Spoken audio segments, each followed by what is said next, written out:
So, luto tayo ng Filipino food. Ito, simpleng luto lang ng bahay. Yan.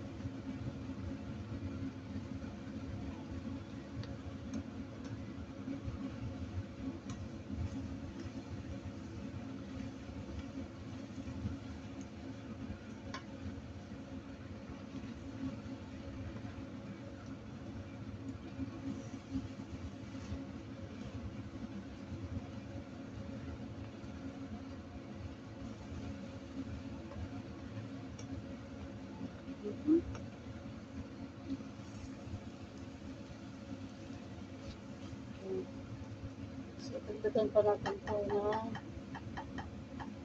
tuyo mga ka-idol. At yan na nga, papulahin lang natin ito.